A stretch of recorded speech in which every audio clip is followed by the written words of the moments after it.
you have to take a road less traveled to find the ghost town of Ruby, Arizona. Yeah, but as you make your way down this rough and winding dirt road, you'll be transported back in time to the old mining town of Ruby. More than 100 years later, Ruby is still absolutely Arizona.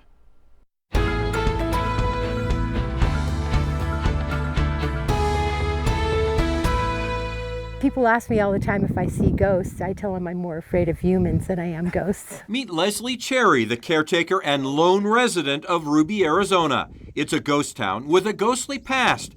At the turn of the last century, in the shadow of Montana Peak in Santa Cruz County, Ruby grew from a small mining camp into a town of 1,200. By 1912, as Arizona became a state, a post office opened in Ruby. It was named for the postmaster's wife. The Montana mine became the richest zinc and lead mine in the state. But there was a dark side to Ruby. There were a pair of double murders in the 1920s, both involving the Ruby Mercantile. The most famous happened in 1921. Bandits robbed and killed the Pearsons, the husband and wife owners of the Mercantile. They tried to kill their children, but they didn't get the girls. The bandits were eventually caught after trying to sell Mrs. Pearson's gold teeth. By 1940, the ore ran out and the mine closed. Not long after, Ruby became a ghost town, apparently with real ghosts. Most of the ghosts that I have seen here, they're pretty nice. Yeah. None of them are mean. As the caretaker of Ruby, Leslie is in charge of the 20 buildings still standing. That includes a very important building in the center of the old mining town. I live in the old Santa Cruz County Courthouse. So, and if you look at the one side, it has some bullet holes in it. Somebody probably didn't like what the judge had to say.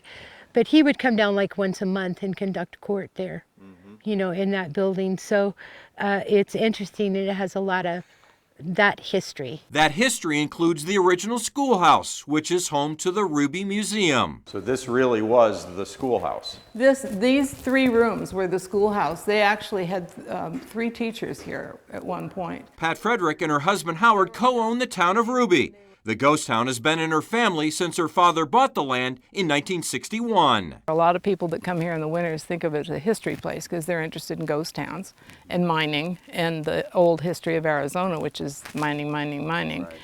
Other people come just to hike. A lot of people come in the summers to camp and swim in the lake. And also to fish in the lake with a breathtaking view.